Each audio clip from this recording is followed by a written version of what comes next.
100 கோடி மக்களில் இப்போது ஒரு 35 விழுக்காடு பேர் தான் ஹிந்தி பேசுறான்.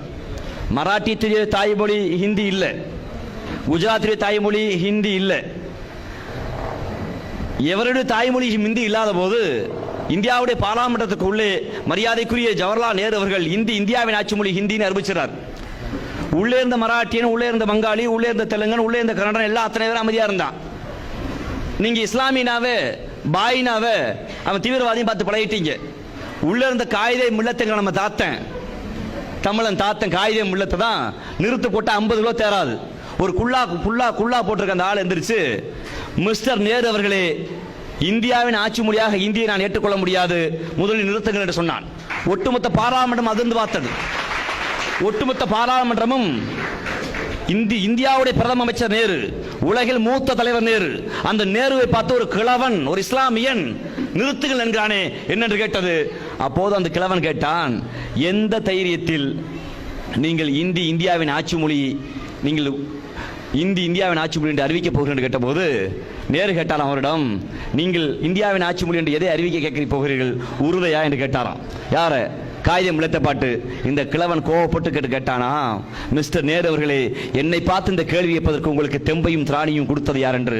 நேரு சொன்னானாம், இஸ்லாமியர் என்றாலே உருது மொழி பேசுவதானே என்று சொன்னானாம். அதற்கு என் தாத்தன் காகிதம் முளை சொன்னானாம், அல்லாவை நான் தொழுவதற்கு முன்பே, மார்க்கம் எமக்கு முழுவதற்கு முன்பே அம்மா என்று சொன்னவன் நான், என் தாய்மொழி தமிழ் என்று சொல்லிவிட்டு இந்த நாட்டுடைய ஆட்சி மொழியாக வருவதற்கு இந்திக்கு என்ன தகுதி இருக்கிறது என்று கேட்டானாம்.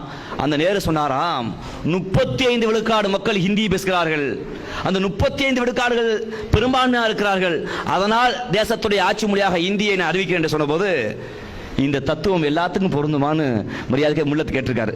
எல்லாத்துக்கும் பொருந்தும், நான் சட்டப்படி தான் செய்வேன் நேரு மாமா சொன்னபோது, இந்தியாவுடைய தேசிய விலங்கு எதுன்னு எங்க ஐயா காகிதம் முல்லத்து கேட்டிருக்காரு. அப்போது இந்தியாவுடைய தேசிய விலங்கு சிங்கம். இப்போதுதான் 1976 இந்தியாவின் தேசிய விலங்கு புலியாக மாற்றப்பட்டது. இந்திரா காந்தி மாற்றினா அது வேற வரலாறு. அப்போது இந்தியாவுடைய தேசிய விலங்கு சிங்கம். இந்தியாவின் தேசிய விலங்கு சிங்கம் சொன்ன போது, எதுக்கு இந்தியாவின் தேசிய விலங்கு சிங்கத்தை நீங்க அறிவிச்சீங்க ஐயா கேட்கிறாரு. அதுக்கு நேரு மாமா சொல்றாரு, சிங்கம் காட்டுக்கு ராஜா, சிங்கம் வேட்டைக்கு போனா தனியா போகும், ஒரு காட்டுக்குள் ஒரு சிங்கம் இருந்தால் 100 விலங்கு இருப்பதற்கு சமம், அது தனித்த பெருமை உடையது, அதெல்லாம் அறிவிச்சேங்கிறாரு. உடனே எங்க தாத்தா கேட்கிறாரு, உங்கள் பெரும்பான்மை தத்துவம் சரி என்றால், பெரும்பான்மை மக்கள் பேசுகிற மொழி ஹிந்தி தான் இந்தியாவின் ஆட்சி மொழி என்றால், உங்கள் பெரும்பான்மை தத்துவத்தின்படி இந்தியாவின் தேசிய விலங்காக திருநாய் தான் இருந்திருக்க வேண்டும், எப்படி சிங்கம் இருந்திருக்க முடியும் என்று கேட்டார். நேரு இடத்தில் பதில் இல்லை. அடுத்த கேள்வி கேட்கிறார், இந்தியாவுடைய தேசிய பறவை எதுன்னு கேட்கிறாரு. அதுக்கு மரியாதைக்குரிய மாமா நேரு அவர்கள் சொல்கிறார், உங்களுக்கு தெரியாதா, உங்கள் தமிழ் மண்ணில் பிறந்த கார்மேக கோனார் அவர்கள் எழுதுகிறார் அல்லவா, அழகோடு ஆடுகிற மயிலை பாருங்கள், மேக கூட்டங்கள் திரண்டிருக்கிற போது ஆடுகிற அந்த மயிலான் இருக்கிற பறவைகளிலேயே இறக்கையும் தோகையும் அழகா இருக்க பறவைதான் அந்த மயிலான் இந்தியாவுடைய தேசிய பறவை என்கிறார். என் தாத்தன் முள்ளத் கேட்கிறான், எதற்காக இந்த தேசத்துடைய தேசிய பறவையாக நீங்கள் இந்த மயில் அறிவித்தீர்கள் கேட்ட போது, தனித்த சிறப்புடையது மயில், அதுதான் ஆடி பாடுகிற பறவை, அதனால் அறிவித்தேன் என்று சொன்னாராம்.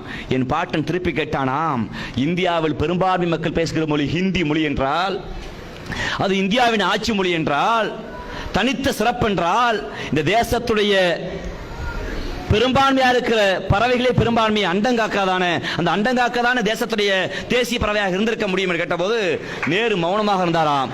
அப்போது என் தாத்தன் சொன்னானாம், மொழிக்கு சிறப்பு பார்க்கிறது என்றால், மொழிக்குடைய தனித்தன்மை பார்ப்பதென்றால், நீங்கள் சொல்லுகிற ஹிந்தி தோன்றி வெறும் 500 ஆண்டு கால வரலாறு இல்லை, உங்கள் இந்திக்கு இலக்கண இலக்கியம் இல்லை, உங்கள் இந்திக்கு தேமா புலிமா வாய்ப்பாடுகள் இல்லை, உங்கள் இந்திக்கு காரண காரியம் இல்லை. ஆனால் எம் தமிழ் மொழி தாய்மொழி செம்மொழி தமிழ் தோன்றிய 50,000 ஆண்டுகளுக்கு மூத்த மொழி, உலகில் முதலில் தோன்றிய மொழி எம்மொழிதான், இருக்கிற மொழியிலேயே மூத்த மொழி எம்மொழி, எம்மொழியை இந்தியாவின் ஆட்சி மொழியாக அறிவி என்று கேட்டபோது நேரு கைகட்டி அமைதியாக இருந்தாராம். அப்போது முல்லத் சொன்னாராம், இந்த கிழவன் இப்போது அமைதியாக இருக்கலாம், இந்த கிழவன் இப்போது அமைதியாக இருக்கலாம், ஆனால் எழுதி வைத்துக்கொள் மிஸ்டர் நேரு அவர்களே, காலம் மாறும், எனது பேரன்கள் இதே பாராளுமன்றத்தில் கேட்பார்கள், தமிழில் பேசுகிற உரிமை கொடு, இல்லை என்றால் தனி பாராளுமன்றத்தை நாங்கள் கொண்டு போய் விடுவோம் என்று கேட்டார்களாம். அந்த காலம் இப்ப வந்திருக்கு. நீங்க நினைக்கிறீங்க இந்திக்காரன் இந்தியா முழுக்க இருக்கான்னு. எதுக்கு சிவசேனாக்காரன் இந்திக்காரன் அடிச்சான்? எதுக்கு சிவசேனாக்காரன் இந்திக்காரன் அடிச்சான்? 30 மாநிலம் சொல்லிட்டோம், 30 மாநிலம் பட்டியல் போடுங்க. காஷ்மீருடைய தாய்மொழி காஷ்மீரி, இமாச்சல பிரதேச தாய்மொழி ஹிம்மு, பஞ்சாபுடைய தாய்மொழி பஞ்சாபி, உத்தரப்பிரதேச தாய்மொழி மைதிலி, மேல இருக்க பீகாருடைய தாய்மொழி கொங்கினி, மேற்கு வங்கத்த தாய்மொழி நேபாளி, அசாமில் தாய்மொழி அசாமி, நேபாளில் தாய்மொழி நேபாளி, இங்க இருக்க திரிபுராவில் தாய்மொழி டொங்கரோ, அதுக்கு மேல இருக்க மேகாலயாவோட தாய்மொழி மேற்கு, அதுக்கு கீழே ஒரியாவோட தாய்மொழி ஒரியா, மத்திய பிரதேச தாய்மொழி ஹிந்தி, ராஜஸ்தானுடைய தாய்மொழி ராஜஸ்தானி, குஜராத்தின் தாய்மொழி குஜராத்தி, மராட்டியின் தாய்மொழி மராட்டி, ஆந்திராவின் தெலுங்கு தாய்மொழி தெலுங்கன், இங்க இருக்கிற கன்னடன் தாய்மொழி கன்னடம், அதற்கு கீழே இருக்கிற கேரளாவின் தாய்மொழி மலையாளம், தமிழ் தாய்மொழி தமிழ். ஹிந்தி எங்க இருந்துச்சு? டெல்லியில தாய்மொழி உருது. நல்லா பாத்துக்கிறங்க, டெல்லியுடைய தாய்மொழி உருதும் இந்துஸ்தானியே, ஹிந்தி இல்ல. மத்திய பிரதேச ஒரு பகுதியில் பேசப்பட்ட மொழிதான் ஹிந்தி. வெறும் மத்திய பிரதேச ஒரு பகுதி பேசப்பட்ட மொழி இந்த நாட்டில் தேசிய மொழியாக மாறிடுச்சு. ஹிந்தி படிச்சா வேலை கிடைக்குன்னு சொல்லிட்டான். ஹிந்தி படிச்சா வேலை கிடைக்குனா, என் ஊர்ல திருநெல்வேலியில பிழைக்க முடியாம நான் தான் பரவாயில்ல ஹிந்தி படிக்கல, மராட்டியத்துக்கு வந்துட்டேன். என்னத்துக்குடா என் ஊர் திருநெல்வேலிக்கு பீகார்ல இருந்து உத்தரப்பிரதேச தட்டுக்களுக்கு வர்றான் ஹிந்தி பண்டித்துக்க. சுப்பிரமணிய சாமியோட நல்லா ஹிந்தி பேசுறானவன், என் அக்கா தமிழிசையோட நல்லா ஹிந்தி பேசுறானவன், எங்களுடைய தலைவர் மரியாதைக்கு வானதி ஸ்ரீனிவாசன் நல்லா ஹிந்தி பேசுறானே, ஹிந்தி பண்டிதா இருக்கானே. என் ஊரை நான் பிழைக்க முடியலன்னு நான் மும்பைக்கு வந்துட்டேன். ஆனா என் ஊருக்கு பீகார்ல இருந்து யூபியில வர்றான். எதுக்கு?